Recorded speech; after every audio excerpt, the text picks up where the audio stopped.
वंदे सद्गुणलब्धये वर्धमान माध्याय घाति संघात घातनम् विद्यास्पदं प्रवक्ष्यामि तत्त्वार्थ श्लोक वार्तिकम्।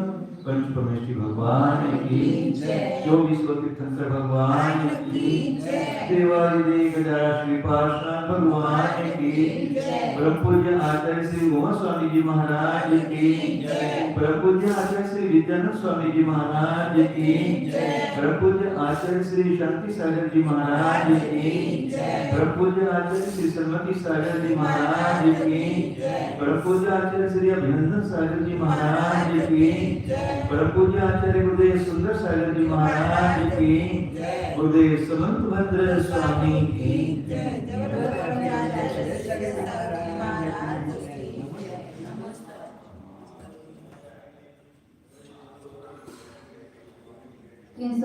नंबर पेज है।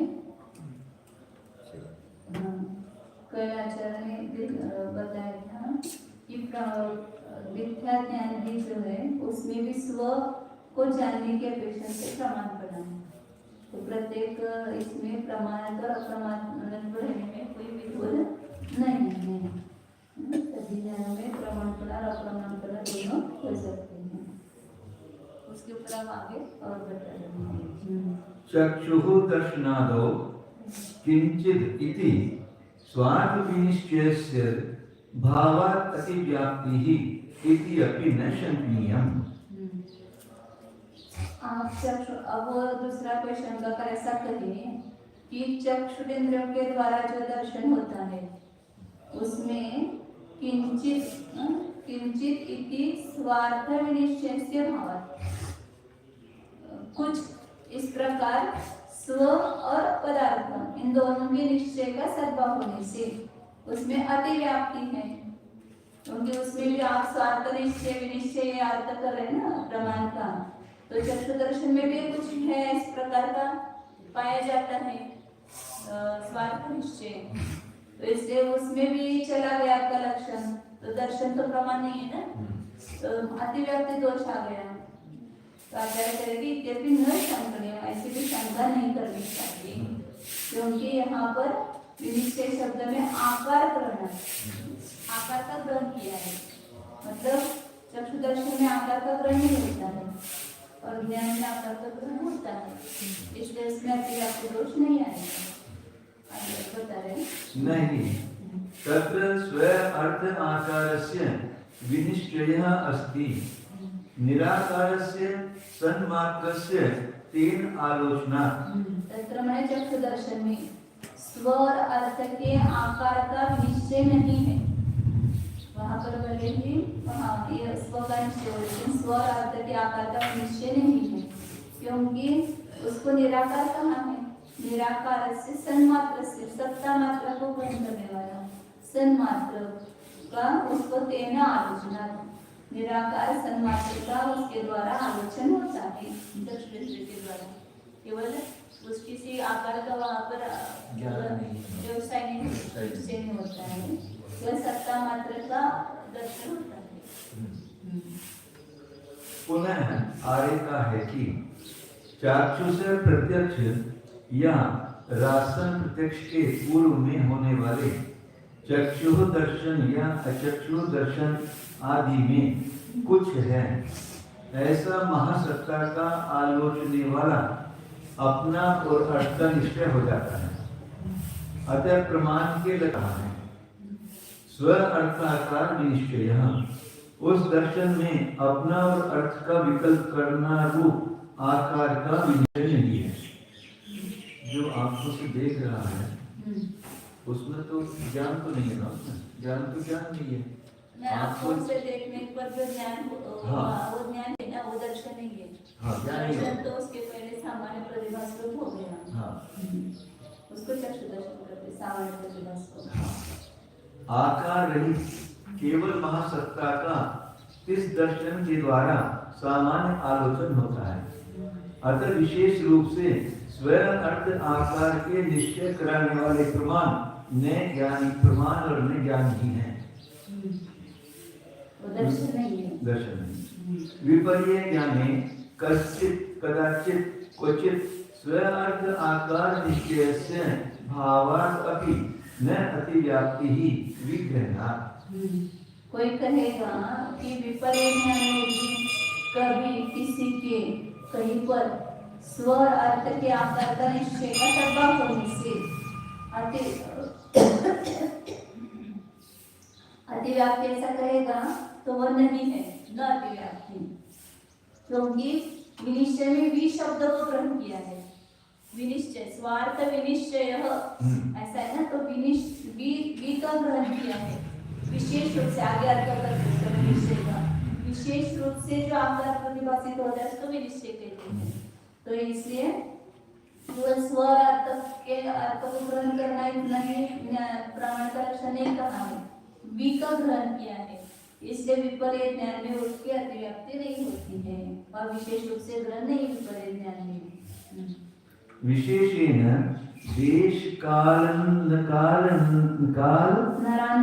नरांतरपेक्ष बाधक अभाव रूपेण निश्चय ही विनिश्चय सच विपर्य ज्ञाने न अस्ति इति निर्वध्य स्व अर्थ का विनिश्चय अधिगमः कासर्ण्यतः प्रमाणस्य देशत नयानाम अभिन्न फलत्वेन कथंचित प्रत्ययः प्रमाण नय तत् फल विधि। तो वहाँ पर विनिश्चय शब्द लिया है, वी का ग्रहण किया है, तो वहाँ वी का अर्थ क्या होता है? विशेष रूप से। मतलब विशेष रूप से का अर्थ क्या है कि देश काल नरांतर अपेक्षा बाधक अभाव रूपे। मतलब अब एक ने किसी ने जाना कि यहाँ पर चांदी है तो वहाँ पर सिप है तो चांदी ऐसा जाना। अब दूसरा कोई मनुष्य आएगा उसमें बाधक प्रमाण दिखाएगा ना, नहीं या तो सिप नहीं, चांदी नहीं सिप है, या दूसरे देश में दूसरे काल में उसमें कोई बाधक होगा, तो उसके अभाव रूप से निश्चय होना चाहिए कि इसमें कोई भी देश काल या दूसरा मनुष्य बाधक रूप नहीं हो सकता है। तो विनिश्चय का अर्थ है ना कि दूसरा देश काल और मनुष्य इनकी अपेक्षा बाधक के अभाव रूप से निश्चय होना, इसमें कोई बाधा नहीं है, बाधक का अभाव रूप से निश्चय होना, उसको भी निश्चय कहते हैं। और वो विपर्य ज्ञान में नहीं है, सच विपर्य ज्ञान नास्ति, बाधक का अभाव रूप से निश्चय, इसमें कोई भी बाधा नहीं, हमने जो जाना उसमें इस प्रकार का निश्चय विपर्य ज्ञान में नहीं है। निरवध्य है, इसलिए हमने जो कहा वो निर्दोष है। क्या? स्व और अर्थ के आकार का विनिश्चय मतलब अधिगम पूर्ण रूप से प्रमाण का और आंशिक रूप से नयों का जो विनिश्चय होता है वह अभिन्न फलत्वेन, अभिन्न फलपने से कथंचित प्रत्यय, कथंचित जानना चाहिए।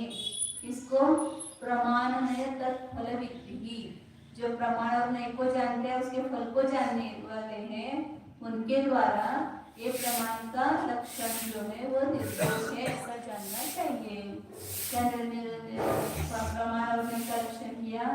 स्व अर्थ के आकार का विनिश्चय मतलब अधिगम, ये पूर्ण रूप से प्रमाण का लक्षण है और आंशिक रूप से होना ये नय का लक्षण है। इस प्रकार निर्दोष है, इसमें कोई दोष नहीं है। एवं च प्रमाणनयैः अधिगमः इति अत्र सूत्रे प्रमाणनयानां यथकरणत्वेन वचनं सूत्रकारस्य तद्घटनां याति एव तेभ्यः अधिगमस्य फलस्य कथंचित् भेद सिद्धेः। तो इस प्रकार प्रमाण और नयों के द्वारा अधिगम होता है। इस सूत्र में प्रमाण और नयों को हमने करण रूप से वचन रखा है, प्रमाण और नय करण साधन लेना है, तो सूत्रकार की जो घटना है उनका सूत्र की रचना है वह सिद्ध होती ही है। इसलिए उनसे अधिगम रूप जो फल है प्रमाण और नय से अधिगम मतलब जानना रूप जो फल है वह कथंचित भेद सिद्धे, कथंचित भेद रूप से उसकी सिद्धि है, कथंचित अभिनय कथंचित भिन्न है। तो इसलिए करण साधन भिन्न में घटित होता है ना, सर्वथा भेद में घटित नहीं होता। किसी निरपेक्ष व्यक्ति को कभी घाम चमकने पर किसी स्थल पर मृत तृष्णा में जल को जान लेने रूप हुए विपर्य ज्ञान में अपने और अर्थ के आकार का निश्चय विद्यमान है, तो भी प्रमाण के कार्य लक्षण की अतिव्याप्ति नहीं है, क्योंकि विनिश्चय में विपद का ग्रहण हो रहा है। विशेष रूप से अर्थात दूसरे का देश काल और मनुष्यों की अपेक्षा बाधकों के उत्पन्न न होने स्वरूप करके जो निश्चय है वही निश्चय है। जो निश्चय करेगा इसमें कोई अन्य देश में भी बाधा नहीं आएगी, अन्य काल में भी इसमें बाधा नहीं आएगी, अन्य मनुष्यों के द्वारा भी इसमें बाधा नहीं होगी, ऐसा निर्णय होना है। ये निश्चय कोई चांदी जान रहा है तो इसमें वो बाधा का अभाव का निर्णय नहीं होता है ना।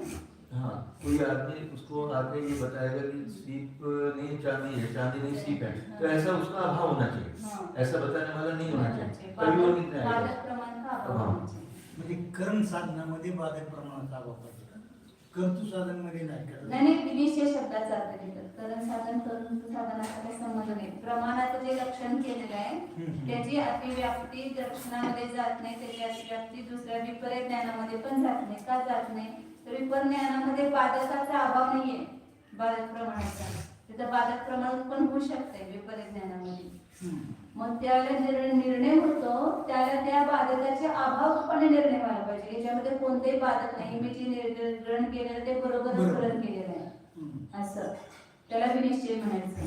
बाधक अभावरूपाने निश्चय होणं त्याला विनिश्चय म्हटलं. रेलगाड़ी में जाते हुए मनुष्य को मध्याह्न के समय दूर स्थल में भले ही बालू रेत या फूले हुए कासों में जल ज्ञान हो जाए, किंतु अन्य निकट रहने वाले अभ्रांत मनुष्यों को प्रातः काल के समय वहां जल का विशेष निश्चय नहीं होता है।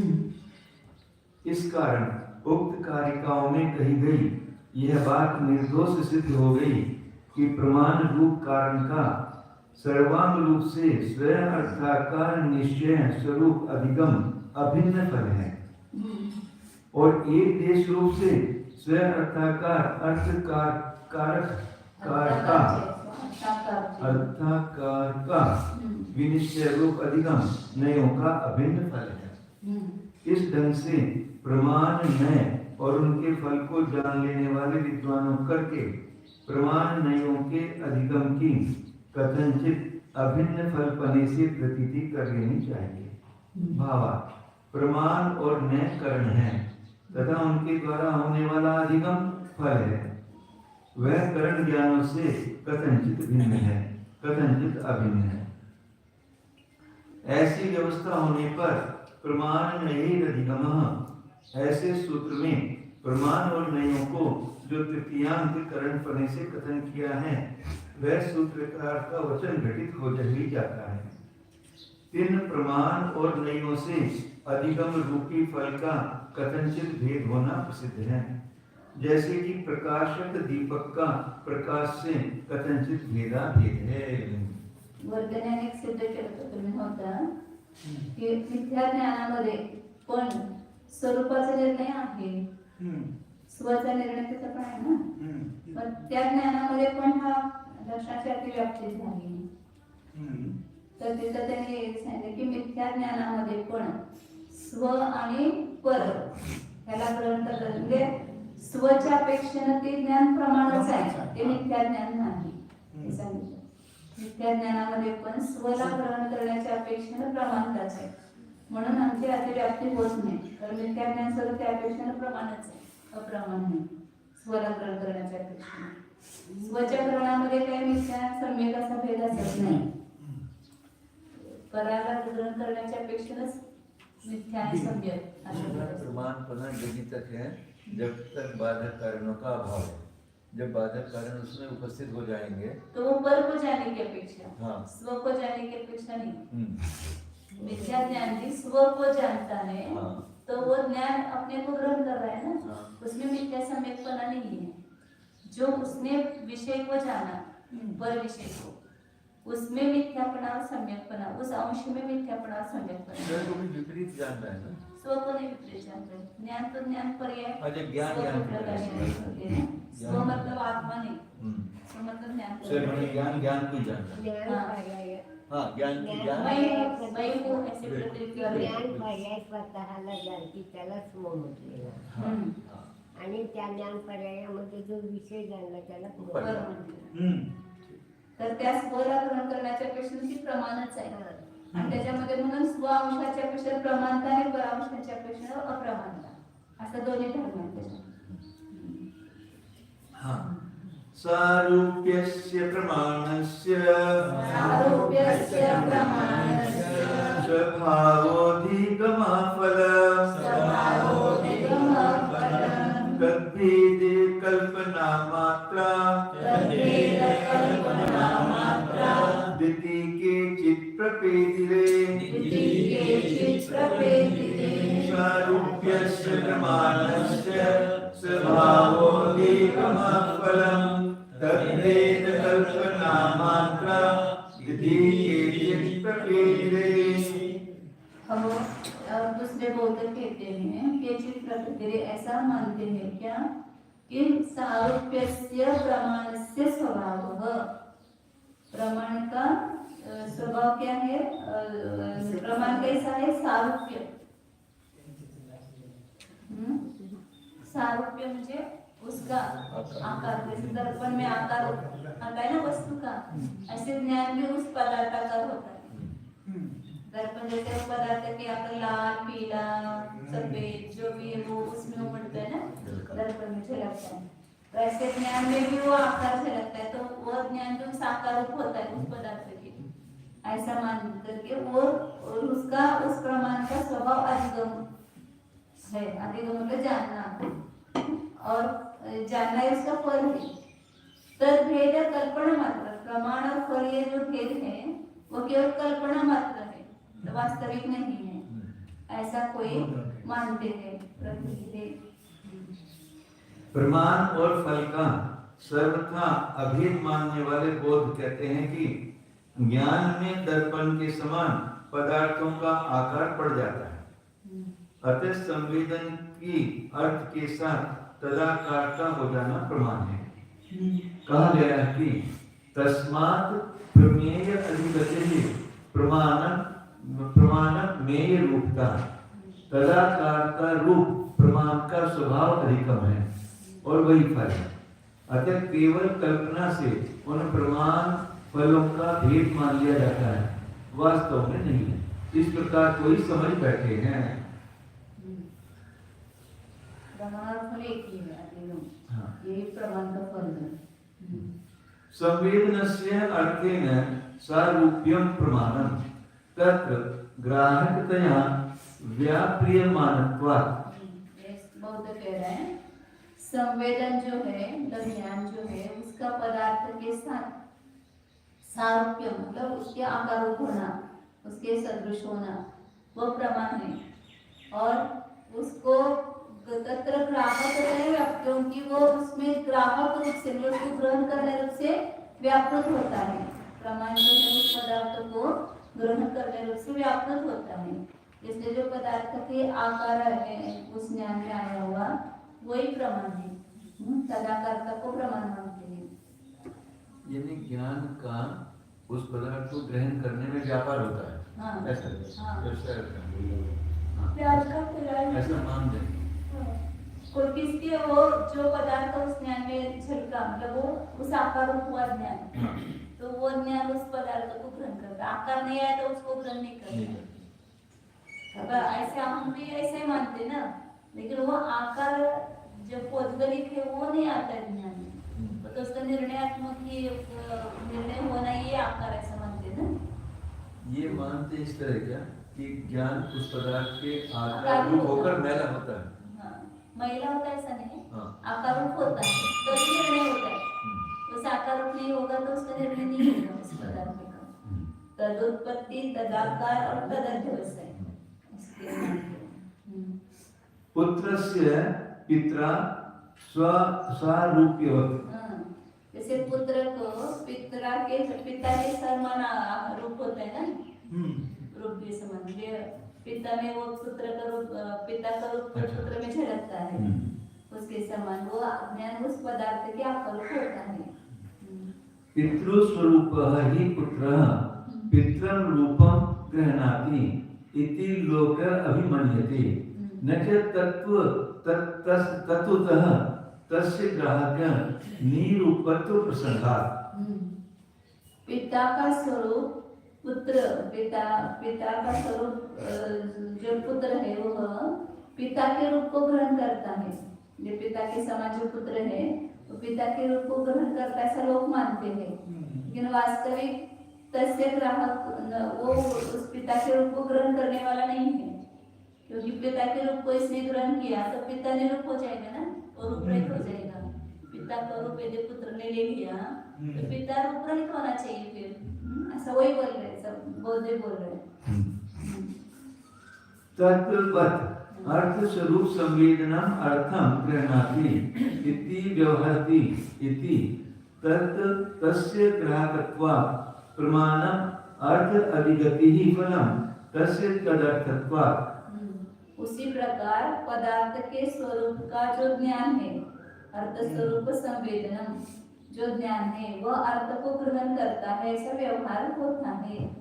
यदि तस्य ग्राहकत्वात्, क्योंकि उसका ग्राहकपणा होने से प्रमाणम अर्थाधिगति ही फलम प्रमाण है, और पदार्थ का ज्ञान होना उसका फल है, क्योंकि तदर्थस्य तदर्थत्वात् प्रमाण उसी के लिए हुआ ना, ज्ञान होने के लिए।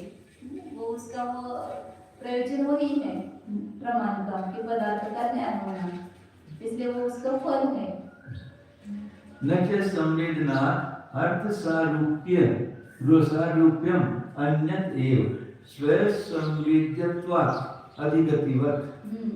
उस संवेदन से जो पदार्थ का सारूप्य मतलब पदार्थ का आकार है वो भिन्न नहीं है, अन्य देव न, क्योंकि स्व संवेद्यत्वात् वो स्व के द्वारा ही संवेदन करने योग्य होने से अधिगति के समान, ज्ञान के समान, अधिगति मतलब ज्ञान, जैसे अधिगति उस प्रमाण का स्वरूप ही है, उससे अभिन्न है, ऐसे श्लोक का संवेदनपणा जो है वो अभिन्न, अर्थ का सारूप्य अभिन्न है। उस ज्ञान से पदार्थ का आकार जो हुआ है वो अभिन्न ही है, तो ज्ञान से अलग नहीं है, ऐसा वो मानते हैं। न अधिगति ही संवेदनात् अन्यः तस्य अनधिगम प्रसंगात्। अधिगति मतलब जो फल रूप ज्ञान हुआ ना वो उस संवेदन से अलग नहीं है, नहीं तो क्या होगा, उसका अनधिगम का प्रसंग आएगा। अधिगम मतलब ज्ञान न होने का प्रसंग आएगा, संवेदन से अधिगति को अलग मानेंगे तो ज्ञान न होने का प्रसंग आएगा। ततः तदेव प्रमाणम फलम न पुनः प्रमाणात् तत्फलम भिन्नम अन्यत्र कल्पना मात्रा इति केचित्। इसलिए वही प्रमाण है, वो जो अधिगति है अधिगम है वही प्रमाण है, फल भी है वही फल भी है। प्रमाण से फल अलग नहीं है, प्रमाण से उसका फल भिन्न नहीं है, नहीं तो अन्यत्र कल्पना मात्रा इति केचित्, मतलब दूसरी जगह जो भेद किया जाता है वो कल्पना से किया जाता है, मतलब भेद जहाँ होता है वो कल्पना के सिवा और कुछ भी नहीं है। फल से प्रमाण से फल भिन्न नहीं है, तो जो अधिगति मतलब ज्ञान हुआ वही फल है। सौगत कह रहे हैं कि संवेदन की अर्थ के साथ तदाकारता हो जाना प्रमाण है, क्योंकि उस आकार को देने वाले विषय में ग्राहकपने से प्रमाण व्यापार कर रहा है। जैसे पुत्र को पिता के साथ घटना कराने वाला पिता का सदृश आकार है, जननी और जनक से उत्पन्न हुआ पुत्र पिता स्वरूप होता हुआ ही पिता के रूप को ग्रहण कर लेता है। इसी प्रकार सभी लौकिक जन मान रहे हैं आत्मा वही जायते पुत्रः, किंतु वस्तुतः विचारा जाए तो पुत्र उस पिता के आकार को ग्रहण नहीं करता है। यदि ऐसा मान लिया जाएगा तब तो पिता अपना स्वरूप जब पुत्र को दे चुकेगा तो स्वयं निस्वरूप हो जाएगा। अतः वह पुत्र प्रथम से ही तदाकार उत्पन्न हुआ है, यह मानो। इसी के समान अर्थ के आकार वाला ज्ञान अर्थ को ग्रहण करता है। यह केवल लोक व्यवहार है कि उस ज्ञान वह ज्ञान उस ज्ञेय का ग्राहक होने से प्रमाण है और अर्थ का अधिगम होना उसका फल है, क्योंकि उस प्रमाण की उत्पत्ति उस प्रमाण के अधिगम के लिए ही हुई थी। किंतु विचारा जाए तो अर्थाकारता संवेदन से भिन्न ही नहीं है, क्योंकि वह स्वयं संवेद्य है। जैसे कि स्वयं संवेद्य होने के कारण अधिगम प्रमाण से भिन्न नहीं है, तथा अधिगम भी संवेदन से भिन्न नहीं है। अन्यथा संवेदन को अज्ञान हो जाने का प्रसंग हो जाएगा। इस कारण वही प्रमाण है और वही फल है, तो फिर प्रमाण से वह फल भिन्न कैसे भी नहीं है, केवल कल्पना के सिवाय। यानी कल्पना भली ही कर ली जाए, हम तो सारूप प्रमाण और अधिगम को भिन्न नहीं मानते हैं। इस प्रकार कोई कह रहे हैं। यहाँ तक पूर्व पक्षी की कारिका का व्याख्यान हुआ। अब आचार्य बोलते हैं कि मला असं म्हणायचे शंका की आता हे वर्तमानामध्ये षट दर्शन आहे समजा प्रामुख्याने, त्याच्यामुळे हा प्रमाण निर्णयाला विशेष विश्लेषण करणं आवश्यक आहे। पण समोशनामध्ये असताना त्या प्रमाण न्यायाचं एवढं विश्लेषण करणं तिथं जैन मतच आहे समजा चतुर्थ काळामध्ये प्रामुख्याने, तर मग हे समजून घेण्याची आवश्यकता आहे का? आता अपन अभी हम दूसरे लोगों को सुन करके वैसे हमारी मान्यता बन जाएगी ना, इसलिए उसका निषेध करना वो प्रचलित है ना मत, तो उनका सुन करके हमें वैसा ही बराबर ऐसा लगने लगता है, इसलिए उसका निषेध करना आवश्यक है। हमारे मिथ्या बुद्धि का निराकरण करने के लिए इसका करना आवश्यक है, क्योंकि वैसे हमारी मान्यता हो सकती है। क्योंकि ऐसा बराबर लगता है, बराबर पदार्थ के आकार होता है, पदार्थ का आकार होता है तो उसको ही ज्ञान जानता है।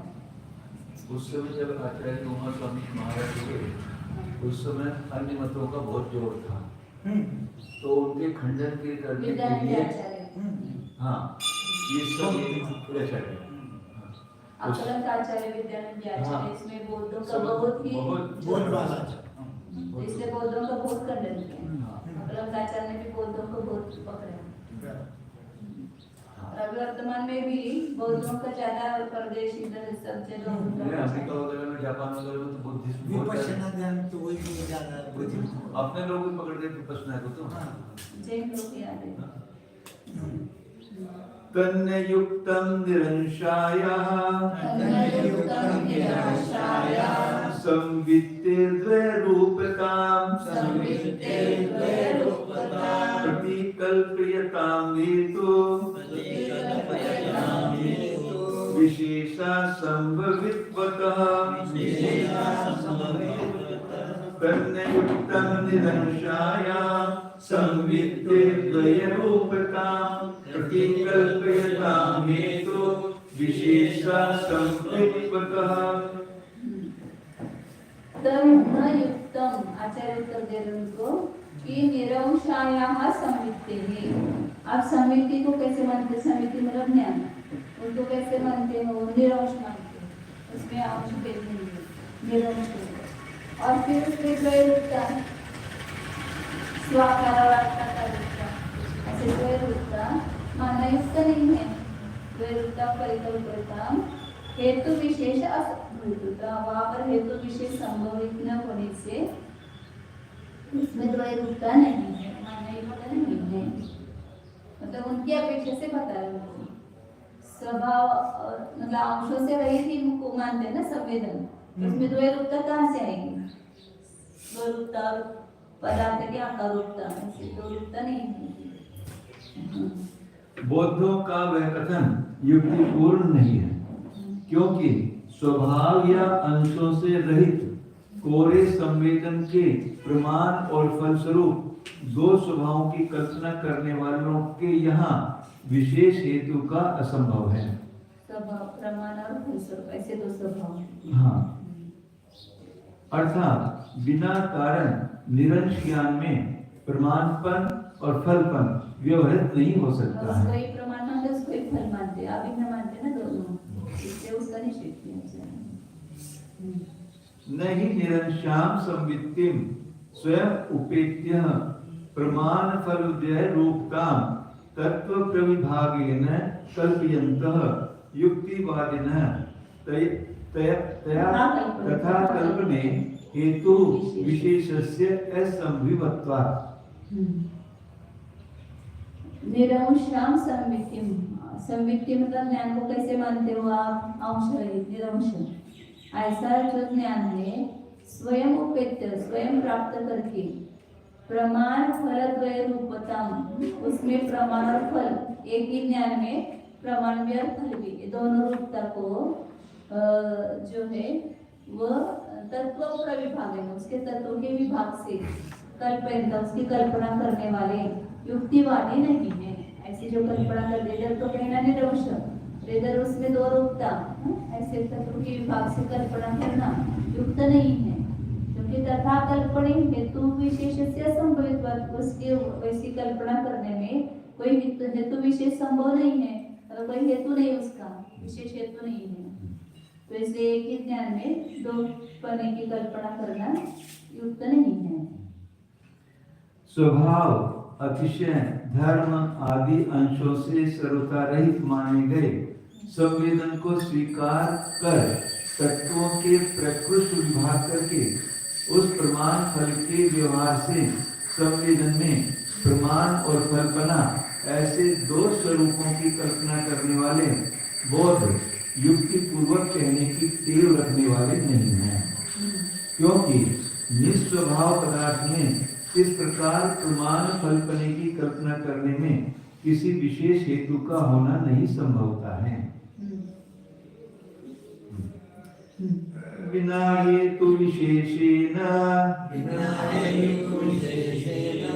नान्य व्याकृति मात्रता कल्पितोऽर्थोऽर्थ संसिद्धये सर्वथाति प्रसंगतः बिना हेतु विशेषेण नान्य व्याकृति मात्रता कल्पितोऽर्थोऽर्थ संसिद्धये सर्वथाति प्रसंगतः।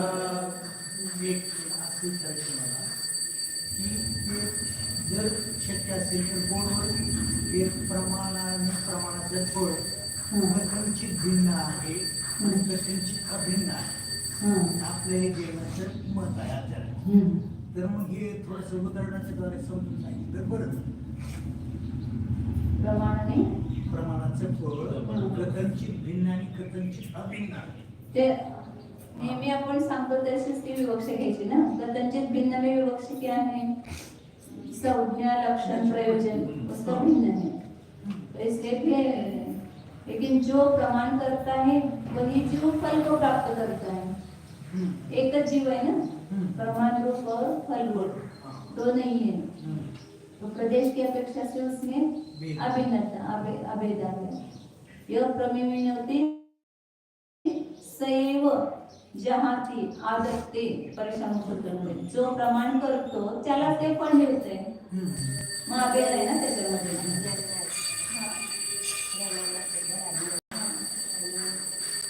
जानाति जानाति सैव जानाति जहाँ ती आदत्ते उपेक्षते प्रमाणाचं फळ जे आहे ते प्रमाणापासून भिन्न आहे का? तर प्रमाण हे करण साधन आहे आणि फळ जे आहे ते भाव मात्र आहे ना, म्हणजे क्रिया मात्र, त्यामुळे त्या दोघांच्या मध्ये भेद झाला आणि प्रमाण आणि फळ अभिन्न आहे, कारण का जो प्रमाण करतो त्याला ते फळ मिळते, दोन भिन्न नाहीये जीव, एकच द्रव्य आहे, एकच प्रदेश आहे त्याच्यात, त्यामुळे अभिन्न।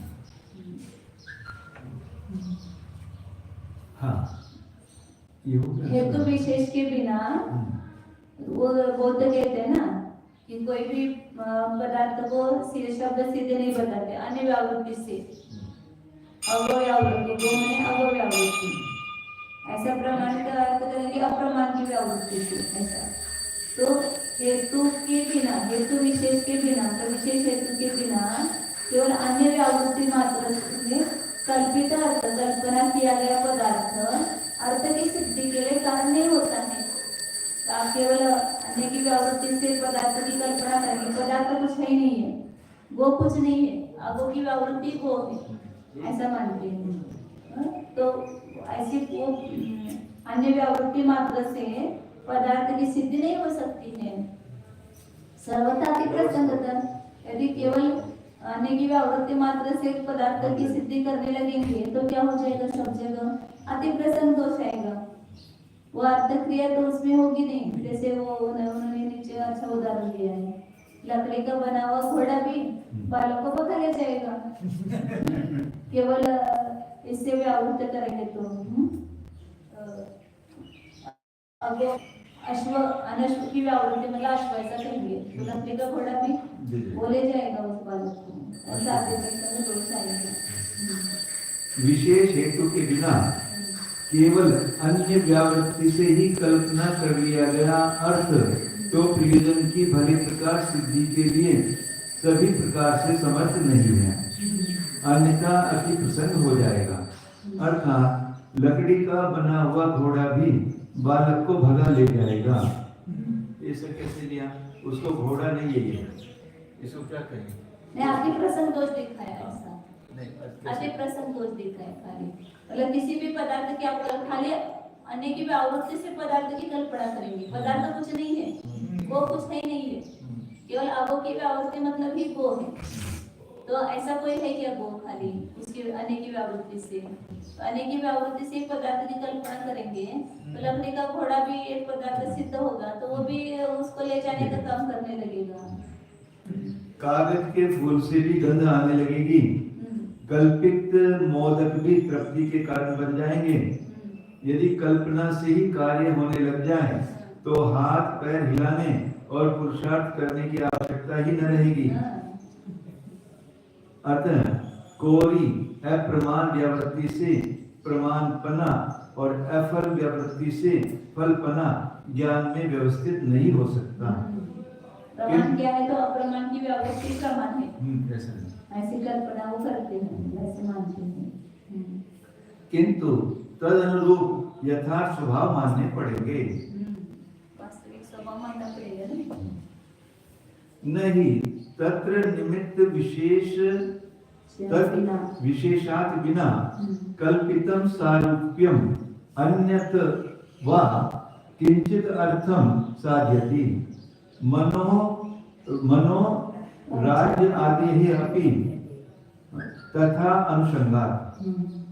उस वहाँ पर विशेष निमित्त के बिना भी कल्पित किया गया जो सारूप्य पदार्थ का आकार मानते हैं ना, ज्ञान को पदार्थ के आकार होता है ऐसा मानते हैं, या अन्य कुछ भी पदार्थ को सिद्ध करते हैं तो ये मतलब नहीं हो सकता है ना, साधे सिद्ध नहीं हो सकता है। क्यों? क्योंकि ऐसा सिद्ध होने लगेगा बिना विशेष के बिना भी कोई कल्पित पदार्थ सिद्ध होने लगेगा तो मनोराज्य देवी का भी प्रसंग आने लगा, वो भी सिद्ध हो जाएगा। मन में हमारे कोई राज्य की कल्पना आ गई तो मैं राजा हो गया, ऐसा ऐसा हो गया, तो उसका भी सिद्ध होने का प्रसंग आएगा। ना नापी नापी नापी नापी असारूप्य व्यावृत्ति नापी असारूप्य व्यावृत्ति सारूप्यम अनधिगति व्यावृत्तः अधिगति संवेदनेन अंशे अपि वस्तुतः व्यवह्रियते इति युक्तम्। दरिद्रे राज्य व्यावृत्त्या राज्यम अनिंद्रत्व व्यावृत्त्या इंद्रत्वम इत्यादि व्यवहार अनुसंगात। और जो आपने अन्य व्यावृत्ति से पदार्थ की कल्पना की है, पदार्थ कुछ नहीं है लेकिन दूसरे की व्यावृत्ति वो पदार्थ है, ऐसे जो कल्पना की है वैसा यदि मानेंगे तो क्या होगा, असारूप्य की व्यावृत्ति से सारूप्य है ऐसा मानेंगे, और तदाकार की व्यावृत्ति से तदाकारता है, और अनधिगति की व्यावृत्ति से अधिगति है, अनधिगति की व्यावृत्ति मतलब ही अधिगति है। इस प्रकार संवेदने अनंशयपि मतलब अंशरहित होने पर भी वस्तु रूप से उसमें व्यवहार किया जाता है ऐसा कहेंगे तो इति न युक्तम, ऐसा मानना युक्त नहीं है। क्योंकि यदि ऐसा मानने लगेंगे तो क्या होगा, कि गरीब मनुष्य में भी अराज्य की व्यावृत्ति से राज्य है और अनिद्रत्व म्हणजे इंद्र का अभाव आणि अनिंद्रपना की व्यावृत्ति से उसमें इंद्रत्व की स्थापना करनी पड़ेगी। तो इस प्रकार के व्यवहार का भी प्रसंग आएगा। जो नहीं है उसकी भी कल्पना करने लगेंगे तो किसी की भी व्यावृत्ति से कोई भी पदार्थ कहीं पर भी सिद्ध होने लगेगा। इस गरीब में राज्य की व्यावृत्ति है, इसको राज्य है और अनिंद्रपने का व्यावृत्ति से इंद्रपना, ऐसे भी मानने का प्रसंग आने लगेगा। आचार्य कहते हैं कि विशेष निमित्त के बिना कोरा कल्पना कर लिया गया सारूप्य अथवा दूसरे घोड़ा मनोमोदक आदि पदार्थ किसी भी प्रयोजन को सिद्ध नहीं कराते हैं। फिर भी आग्रह करोगे तो खेलते हुए बालकों के समान अपने मन में कल्पना कर लिए गए राजापन या पंडिताई आदि को भी इस प्रकार राजा और पंडितों के समान अर्थ क्रिया कराने का प्रसंग होगा। बच्चे कहते ना मैं राजा हूँ, तुम मेरे सामने बैठो, तुम राजा हो, या मुनि का भी पाठ करते हैं। हाँ। मैं हार के लिए आऊंगा तो मुझे हार देना। आता लहान मुलं बघतात ना हाराची भीती, तसं ते खेळ करतात। यदि बोध यो कहें कि हम अन्यापोह को मानते हैं, वस्तुतः गौ कोई पदार्थ नहीं है। हमारे यहाँ वस्तुभूत माना गया स्वलक्षण तो अवाच्य है। गौ से भिन्न अश्व महिष आदि सभी अगो हैं और उन अगो पदार्थों से पृथकभूत अगो व्यावृत्ति रूप गो है। अतः अगो व्यावृत्ति ही गोपना है। प्रकृत गो वस्तु से पृथकभूत अनंत पदार्थों की ओर से भिन्न पने के न्यारे न्यारे स्वभावों का बोध वस्तु के सिर पर व्यर्थ क्यों लादा जाए। प्रकरण में सारूप्य प्रमाण है और अधिगम फल है, ये सब संवेदन स्वरूप हैं। इसका अभिप्राय यह है कि वस्तुतः अंशों से रहित माने गए संवेदन में भी सारूप्य से भिन्न असाध्य रूप की असारूप्य की पृथक भूतता से प्रमाणभूत सारूप का व्यवहार हो जाता है और अनधिगम की व्यावृत्ति से अधिगम रूप फल का व्यवहार हो जाता है। अब आचार्य कहते हैं कि इस प्रकार बौद्धों का कहना भी युक्त नहीं है, क्योंकि दरिद्र में भी अराज्य की व्यावृत्ति से राजापने और अनिंद्रपने की व्यावृत्ति से इंद्रपन इत्यादि व्यवहार हो जाने का प्रसंग होगा। बौद्धों के मतानुसार व्यावृत्ति तुच्छ पदार्थ माना गया है, वह सर्वत्र सुलभता से मिल जाता है। उनके यहाँ वस्तुगत स्वभाव के अनुसार चलने वाली व्यावृत्तियां नहीं मानी गई हैं। अग्नि में जैसे अनुष्ण व्यावृत्ति है, वैसे ही उष्ण व्यावृत्ति भी है। इसमें वास्तविक उष्णपन और शीतपन की कोई अपेक्षा नहीं रखी गई है। इसी ही के सदृश दरिद्र पुरुष में जैसे दरिद्र व्यावृत्ति है, वैसे ही राजा रहित पने की भी व्यावृत्ति है। निर्धनता और प्रभुता रूप परिणामों की अपेक्षा नहीं है। तैसा होने पर दरिद्र में भी राजापने का व्यवहार हो जाना चाहिए। तुच्छ पदार्थों में कोई बोझ नहीं होता है। चाहे जिस वस्तु में चाहे कितने भी असंख्य तुच्छ पदार्थ लादे जा सकते हैं। बौद्ध मतानुसार तुच्छ पदार्थों में कोई विरोध भी नहीं पड़ता है। यदि पुनः तत्र राज्यादेहे अभावात् तद्व्यावृत्तिः असिद्धा तदा संवेदनस्य सारूप्यादि शून्यत्वात् कथम सारूप्यादि व्यावृत्तिः। अब बौद्ध कहता है कि वहाँ तो जो गरीब है ना, वहाँ तो राज्यादि का अभाव होने से उसकी व्यावृत्ति सिद्ध नहीं है, असिद्ध है। राज्य की व्यावृत्ति, राज्य तो राज्य का है ही नहीं उसका सद्भाव, तो वह व्यावृत्ति असिद्ध है। तो आचार्य कहते हैं कि जो संवेदन है, ज्ञान है, उसमें सारूप्यादि का अभाव ही है। तो सारूप्यपना ही नहीं, तदाकारतापना ही नहीं है। सारूप्यादि का शून्य होने से असारूप्यादि की व्यावृत्ति कैसे होगी। सारूप्य होता तो फिर असारूप्य की व्यावृत्ति होती। सारूप्य का अभाव ही है, शून्य ही है, जैसे राज्य का अभाव होने से अराज्य की व्यावृत्ति नहीं हो सकती है, ऐसे सारूप्य का अभाव होने से, शून्यपना होने से, असारूप्य आदि की व्यावृत्ति से उसमें सारूप्य है, और अनधिगति की व्यावृत्ति से अधिगति है, ये सिद्ध ही नहीं होता है। यतः तद निबंधनम सारूप्य कल्पनम तस्याग्रह स्यात्। कि जिस कारण से उस असारूप्य की व्यावृत्ति के निमित्त से उसमें सारूप्य की कल्पना हो, ऐसा है नहीं है सारूप्य। ततः न साकारः बोधः प्रमाणम। इसलिए जो आकार से बोध है वो प्रमाण है, ये बात सिद्ध नहीं होती है। मतलब पदार्थ के आकार होता है ज्ञान, ये बात सिद्ध नहीं होती है।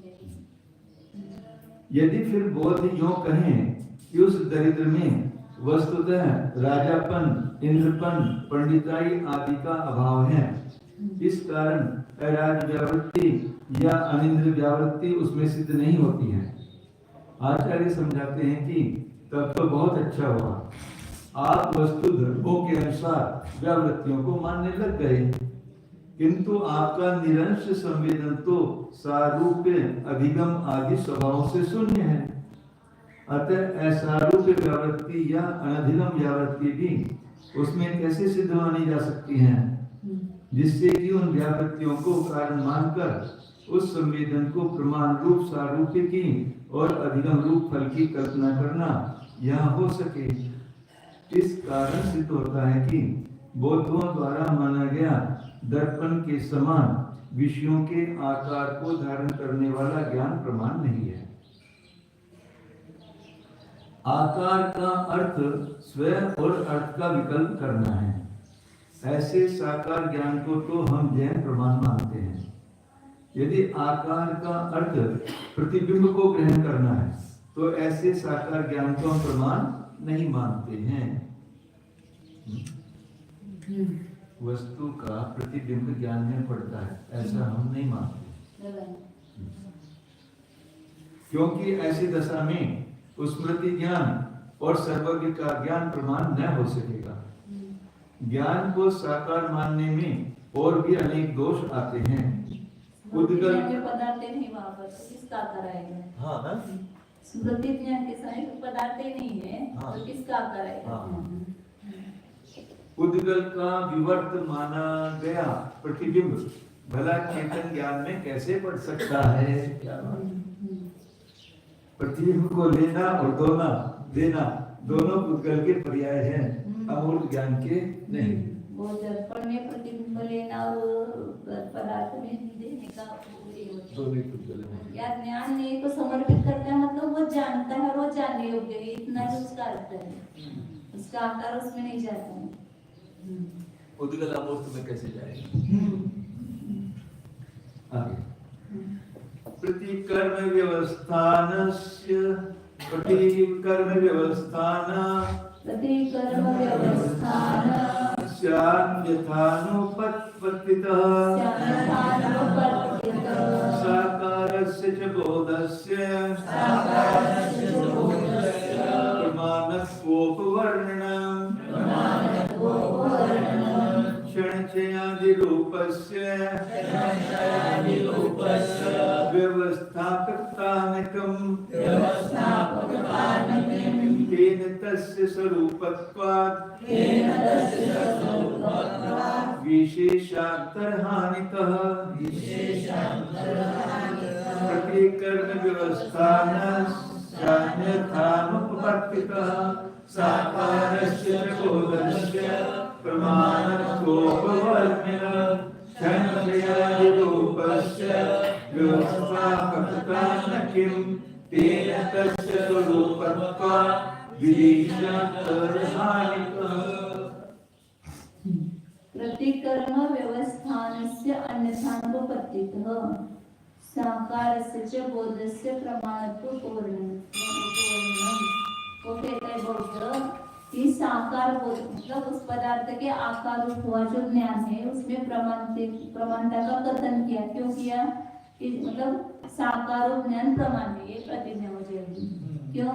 क्योंकि प्रतिकर्म व्यवस्थानस्य अन्यथानुपत्तितः प्रतिकर्म व्यवस्था की अन्यथानुपत्ति होने से, मतलब यह ज्ञान इसी पदार्थ को जानता है, यह व्यवस्था नहीं हो सकती है।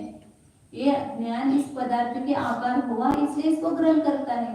ये तो व्यवस्था बन सकती है। पदार्थ के आकार ही नहीं होगा तो अमुक ज्ञान अमुक पदार्थ को ही जानता है, ऐसी व्यवस्था नहीं होती है। इसके अन्यथा अनुपत्ति होने से जो साकार रूप ज्ञान है उस पदार्थ के आकार हुआ ज्ञान वही उस प्रमाण है, ऐसा हम मानते हैं। तो आचार्य उनको पूछते हैं यदि पदार्थ के आकार रूप ज्ञान प्रमाण है तो क्षणातिशय रूप से व्यवस्थापकता नहीं, फिर वह क्षण क्षयादि रूप वो पदार्थ में क्षण क्षय पड़ा है ना, जैसे नीला पदार्थ उत्पन्न हुआ तो नीला जो आकार है वो तो ज्ञान में आ गया, इसलिए वो बात का विकल्प ज्ञान उस नीले को ग्रहण करता है। तो फिर उसके क्षणिकपणे को क्यों नहीं ग्रहण करता है? क्षणिकपणे की व्यवस्थापकपणा क्यों नहीं है उसमें? क्योंकि क्षणिकपणा उसी में है ना, उस पदार्थ में ही है। तो उस पदार्थ के आकार हुआ है उसकी क्षण क्षयता को भी जानना चाहिए, फिर ज्ञान को उसको क्यों नहीं ग्रहण करता है? तेन तस्य स्वरूपत्वात्, वो उसके स्वरूप हुआ है, क्षण क्षयादि रूप जो पदार्थ है उस रूप ज्ञान हुआ है, तो क्यों नहीं उसका व्यवस्थापकता होती है? विशेषांतर हानितः, विशेषांतर हानितः होती है आता, हाँ विशेषांतर मतलब दूसरे विशेष की हानि होने से, विशेषांतर दूसरे विशेषता उसमें नहीं है हानि होने से, और उस रूप ज्ञान हुआ है, स्वरूप हुआ है, तो क्षण क्षयादि रूप की व्यवस्थापकता क्यों नहीं है उसमें? क्षणिकपणा, स्वर्ग प्राप्त शक्तिपणा, इसको तो जानने के लिए अन्य अनुमान ज्ञान चाहिए, सब कहते हैं बौद्ध। जब ज्ञान ने नीला है ऐसा ग्रहण किया लेकिन क्षणिक है ऐसा ग्रहण नहीं किया, और क्षणिकता तो उसका धर्म ही मानते हो उस पदार्थ का, तो उस पदार्थ को ग्रहण किया पदार्थ के आकार होने से, तो उसमें क्षण क्षयादि का भी निर्णय क्यों नहीं होता है? उसको क्यों नहीं जानता है ज्ञान? उसकी व्यवस्था क्यों नहीं हो सकती फिर? बौद्ध कहते हैं कि ज्ञान को साकार माने बिना प्रतिनियत विषय को जानने की व्यवस्था होना दूसरे प्रकारों से बन नहीं सकती है। इस कारण प्रतिबिंब को धारण करने वाले साकार ज्ञान को प्रमाण करने का कथन किया जाता है। अर्थात जबकि घट ज्ञान प्रकाशमान चेतन पदार्थ है, घट ज्ञान चेतन पदार्थ है, तो वह घट को ही क्यों जानता है? पट पुस्तक आदि को क्यों नहीं प्रकाशता है? वो में घट का आकार हुआ इसलिए जानता है, सब कहते हैं ना। सूर्य या शूद्र या अपवित्र पदार्थ के प्रकाश करने में आनाकानी करेगा? अर्थात नहीं। इससे प्रतीत होता है कि ज्ञान में जिसका आकार यानी छाया पड़ा है उसी को ज्ञान जान सकता है, अन्य को नहीं। तदाकार पने से तत्व को जानने की व्यवस्था नियत हो रही है। इस प्रकार बौद्धों के कहने पर तो हम जैन कहते हैं कि वह ज्ञान क्षणिकत्व, स्वर्ग गमन शक्ति आदि विशेष स्वरूप की व्यवस्था क्यों नहीं करा देता है? उस क्षण क्षय आदि का उन नील आदि के साथ अभेद होने के कारण ज्ञान में तदाकारता तो है ही, अन्य कोई विशेषता है नहीं।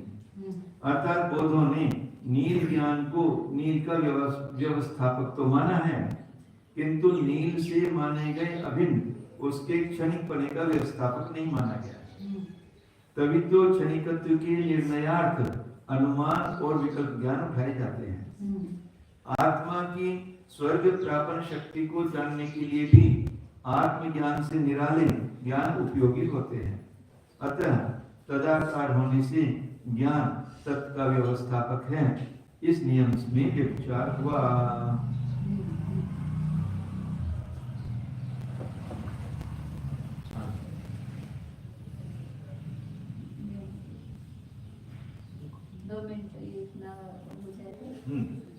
यथे भी नील वेदनम नीलस्य आकारं विभर्ति तथा क्षण क्षयादेऽपि तद भिन्नत्वात् विशेष अंतरस्य च अभावात्। जिस प्रकार नील वेदन है, नीला ज्ञान है, वो नील के आकार को धारण करता है, उसी प्रकार क्षण क्षयादि से भी वह अभिन्न होने से, वह आकार जो है वो क्षण क्षयादि से भी अभिन्न है, और क्योंकि दूसरे विशेष का अभाव होने से ततः नीलाकारत्वात् निर्वेदनस्य नीलव्यवस्थापकत्वे क्षणचयादि व्यवस्थापकता आपत्तिः अन्यथा तदाकारेण व्यभिचारात्। जिस प्रकार इसलिए नीलाकारपना होने से जो निर्वेदन है, नील का ज्ञान है, वह नील की व्यवस्था करता है, तो क्षणशादी में भी व्यवस्थापकता की आपत्ति आती है। वो क्षणशादी की व्यवस्था करे क्योंकि उसके साथ क्षणशयपना अभी नहीं है। अन्यथा तदाकार है व्यभिचार रखने, तो फिर तदाकार से व्यभिचार, तदाकार होने पर भी उसका ज्ञान नहीं हो रहा है तो व्यभिचार आएगा। जिसी प्रकार नील सलक्षण को जानने वाला निर्विकल्प ज्ञान नील के आकार को धारण करता है, तैसे ही नील के स्वभावभूत क्षणिकत्व, अनुत्व, असाधारणत्व आदि के आकारों को भी धारण करता है, क्योंकि वे उससे अभिन्न हैं। तथा नील के आकार क्षणिकत्व आदि के आकारों के धारण में भेद सूचक अन्य कोई विशेषता नहीं है। इस कारण नील का आकार धारण करने से नील ज्ञान को यदि नील विषय का व्यवस्थापक माना जाएगा, तो उस ज्ञान को क्षणिकत्व आदि की व्यवस्था कराने वाले पन की आपत्ति हो जाएगी। अन्यथा यानी पेट से निकाले हुए पुत्रों के साथ ही यदि पक्षपात किया जाएगा, तो तदाकार के द्वारा विषय व्यवस्था करने के नियम का विचार हो जाएगा। देखिए, ज्ञान में क्षणिकत्व का आकार है, किंतु वह उसका व्यवस्था करने वाला नहीं माना गया है। ये विचार हो रहा है। पेट के निकले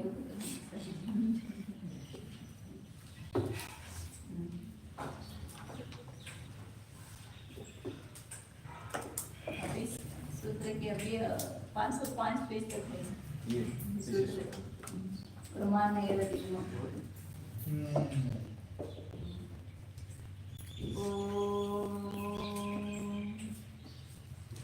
जानिए यह मैं शुद्ध चैतन्य स्वरूप जीव ही हूँ।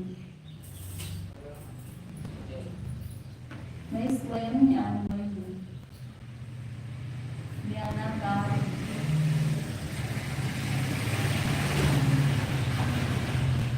स्वयं ज्ञेय भी हूँ, स्वयं ज्ञान भी हूँ, स्वयं जानने वाला हूँ और स्वयं ही जानने योग्य हूँ। तो अपने ज्ञेय को अपने ज्ञान के द्वारा ज्ञाता ज्ञेय दोनों अभिन्न हैं।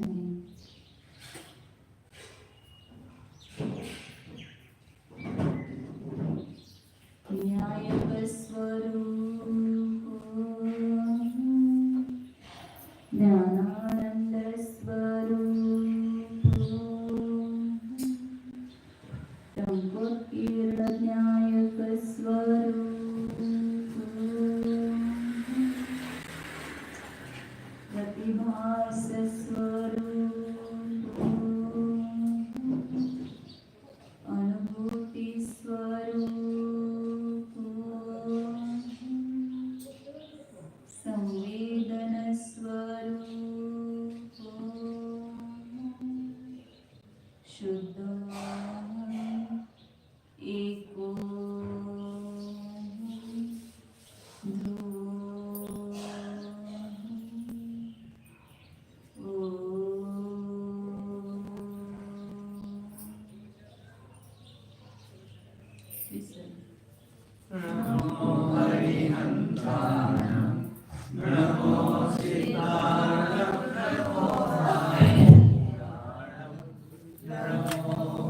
निकालिए।